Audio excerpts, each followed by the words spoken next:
CM Siddaramaiah ಬದಲಾವಣೆಯ ಕಾಲ ಸನ್ನಿಹಿತವಾಯ್ತಾ? ಈಗೊಂದು ಪ್ರಶ್ನೆ ಈಗ ರಾಜ್ಯ ರಾಜಕೀಯದಲ್ಲಿ ಉಂಟಾಗ್ತಾ ಇರೋದು.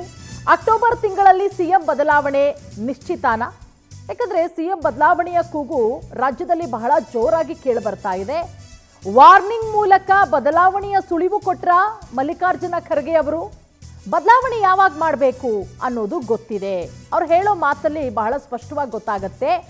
ಎಲ್ಲರೂ ಕೂಡ ಬಾಯಿ ಮುಚ್ಕೊಂಡಿರಬೇಕು ಅಂತ ಹೇಳಿ ವಾರ್ನಿಂಗ್ ಕೊಟ್ಟಿದ್ದಾರೆ. ಇಲ್ಲ ಅಂತ ಹೇಳಿದ್ರೆ ಹೈಕಮಾಂಡ್ ಶಕ್ತಿ ತೋರಿಸಬೇಕಾಗತ್ತೆ ಅಂತ ಹೇಳಿ ಎಚ್ಚರಿಕೆಯನ್ನ ಕೂಡ ಕೊಟ್ಟಿದ್ದಾರೆ ಮಲ್ಲಿಕಾರ್ಜುನ ಖರ್ಗೆ ಅವರು. ಬದಲಾವಣೆ ಇಲ್ಲ ಅಂತ ಎಲ್ಲೂ ಕೂಡ ಮಾತನಾಡಿಲ್ಲ ಎಐಸಿಸಿ ಅಧ್ಯಕ್ಷ ಮಲ್ಲಿಕಾರ್ಜುನ ಖರ್ಗೆ ಅವರು. ಅಂದ್ರೆ ಈಗೊಂದಷ್ಟು ಗೊಂದಲಗಳು ಸೃಷ್ಟಿಯಾಗಿದೆಯಲ್ಲ, ಆ ಬಣ ಈ ಬಣ ಅಂತ ಹೇಳಿ ಅದನ್ನ ಸೈಲೆಂಟ್ ಮಾಡುವಂತಹ ನಿಟ್ಟಿನಲ್ಲಿ ಮಾತನಾಡಿರೋದು. ಬದಲಾವಣೆ ಆಗದೇ ಇಲ್ಲ ಅಂತ ಏನು ಹೇಳಿಲ್ಲ. ಅಕ್ಟೋಬರ್ನಲ್ಲಿ ಸಿದ್ದು ಸಿಎಂ ಆಗಿ 2.5 ವರ್ಷ ಪೂರ್ಣ ಆಗುತ್ತೆ.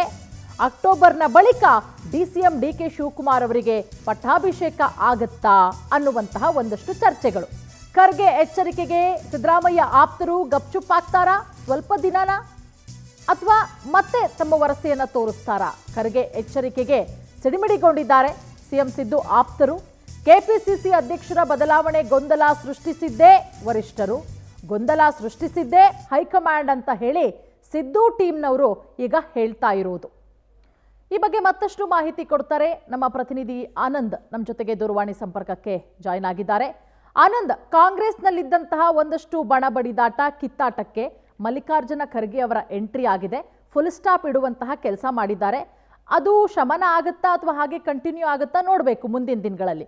ಅದೆಲ್ಲದರ ನಡುವೆ ಮಲ್ಲಿಕಾರ್ಜುನ ಖರ್ಗೆ ಅವರು ಹೇಳಿರೋದು ನಿಮಗೆ ವಹಿಸಿರುವಂಥ ಕೆಲಸ ಮಾಡಿ ಅಂತ ಹೇಳಿ. ಆದರೆ ಎಲ್ಲೂ ಕೂಡ ಬದಲಾವಣೆ ವಿಚಾರದ ಬಗ್ಗೆ ಬದಲಾವಣೆ ಆಗದೇ ಇಲ್ಲ ಅಂತಾನೆ ಹೇಳಿಲ್ಲ.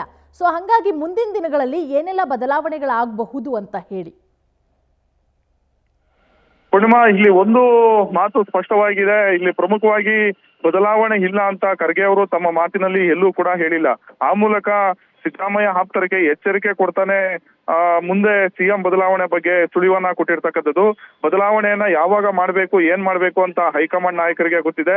ಇಲ್ಲದಿದ್ರೆ ಹೈಕಮಾಂಡ್ ತನ್ನ ಶಕ್ತಿಯನ್ನ ತೋರಿಸಬೇಕಾಗುತ್ತೆ ಅನ್ನೋದು ಎಚ್ಚರಿಕೆಯನ್ನ ಸಿದ್ದರಾಮಯ್ಯ ಮತ್ತೆ ಅವರ ಟೀಮ್ಗೆ ರವಾನೆ ಮಾಡಿರ್ತಕ್ಕಂಥದ್ದು. ಯಾಕೆಂದ್ರೆ ಮೊದಲಿಂದಲೂ ಕೂಡ ಹೈಕಮಾಂಡ್ ನಾಯಕರು ಸಿದ್ದರಾಮಯ್ಯನವರ ಆಪ್ತರ ಬಾಯಿ ಮುಚ್ಚೋದಕ್ಕೆ ಎಲ್ಲಾ ರೀತಿಯ ಒಂದು ಪ್ರಯತ್ನಗಳನ್ನ ಮಾಡ್ತಾ ಇದ್ರು. ಜೊತೆಗೆ ಅವ್ರಿಗೆ ಶಿಸ್ತು ಕ್ರಮದ ಎಚ್ಚರಿಕೆಯನ್ನು ಕೂಡ ಕೊಟ್ಟಿದ್ರು. ಆದ್ರೂ ಕೂಡ ಸತೀಶ್ ಜಾರಕಿಹೊಳಿ, ಈ ಕಡೆ KN ರಾಜಣ್ಣ, ಮಹದೇವಪ್ಪ, ಪರಮೇಶ್ವರ್ ಸೇರಿದಂತೆ ಇವರೆಲ್ಲರೂ ಕೂಡ ಪದೇ ಪದೇ ಕೆಪಿಸಿಸಿ ಅಧ್ಯಕ್ಷರ ಬದಲಾವಣೆ ಆಗ್ಬೇಕು ಅನ್ನೋ ಒಂದು ಪಟ್ಟನ್ನ ಹಿಡಿದಿದ್ರು.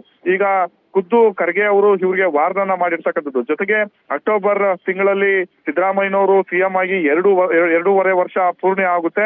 ತದನಂತರ ಏನು ಹಿಂದೆ ಒಪ್ಪಂದ ಆಗಿತ್ತು ಅಂತ ಹೇಳ್ತಾರೆ, ಆ ಒಪ್ಪಂದದ ಪ್ರಕಾರ ಡಿಕೆ ಶಿವಕುಮಾರ್ಗೆ ಪಟ್ಟಾಭಿಷೇಕ ಮಾಡ್ತಕ್ಕಂತ ಒಂದು ಕೆಲಸಕ್ಕೆ ಈಗ ಹೈಕಮಾಂಡ್ ನಾಯಕರು ಕೂಡ ಕೈಯಾಗಿರ್ತಕ್ಕಂಥದ್ದು. ಅದರ ಮುನ್ಸೂಚನೆಯೇ ಖರ್ಗೆ ಅವರು ಕೊಟ್ಟಿದ್ದಾರೆ ತಮ್ಮ ಮಾತಿನಲ್ಲಿ ಅನ್ನೋ ಒಂದು ವಿಚಾರ ಈಗ ಬಹಳಷ್ಟು ಒಂದು ಚರ್ಚೆಗೆ ಗ್ರಾಸ ಆಗಿರ್ತಕ್ಕಂಥದ್ದು.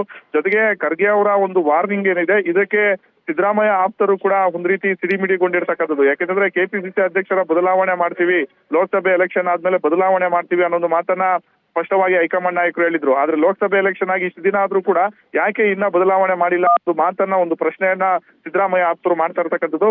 ಹಾಗಾಗಿ ಈ ಒಂದು ಕೆಪಿಸಿಸಿ ಅಧ್ಯಕ್ಷರ ಬದಲಾವಣೆ ಒಂದು ಗೊಂದಲ ಏನಿದೆ, ಈ ಗೊಂದಲವನ್ನ ಸೃಷ್ಟಿ ಮಾಡಿದ್ದೆ ಹೈಕಮಾಂಡ್ ನಾಯಕರು. ಹಾಗಾಗಿ ಅದನ್ನ ನೀವೇ ಬಗೆಹರಿಸಬೇಕು ಅಂತ ಈಗ ಸಿದ್ದರಾಮಯ್ಯ ಆಪ್ತರು ಪಟ್ಟ ನಡೆದಿರ್ತಕ್ಕಂಥದ್ದು. ಒಟ್ಟಿನಲ್ಲಿ ಖರ್ಗೆ ಅವರ ಹೇಳಿಕೆಯಲ್ಲಿ ಸ್ಪಷ್ಟವಾಗಿ ಗೊತ್ತಾಗ್ತಾ ಇದೆ, ಮುಂದೆ ಬದಲಾವಣೆ ಆಗೇ ಆಗುತ್ತೆ ಅನ್ನೋ ಒಂದು ಮಾತನ್ನ ಹೇಳುವ ಮೂಲಕ, ಜೊತೆಗೆ ಯಾರಾದ್ರೂ ಏನಾದ್ರೂ ಈ ರೀತಿ ಬಹಿರಂಗ ಹೇಳಿಕೆಗಳನ್ನ ಕೊಟ್ರೆ ಅವ್ರನ್ನ ಸಚಿವ ಸಂಪುಟದಿಂದ ತೆಗಿತಕ್ಕಂತ ಒಂದು ಕೆಲಸಕ್ಕೂ ಕೂಡ ಹೈಕಮಾಂಡ್ ಮುಂದಾಗುತ್ತೆ. ಆ ಒಂದು ನಿಟ್ಟಿನಲ್ಲಿ ಹೈಕಮಾಂಡ್ ನಾಯಕರು ಶಕ್ತವಾಗಿದ್ದಾರೆ ಅನ್ನೋ ಒಂದು ಸಂದೇಶವನ್ನು ಕೂಡ ರವಾನೆ ಮಾಡಿದ್ದಾರೆ.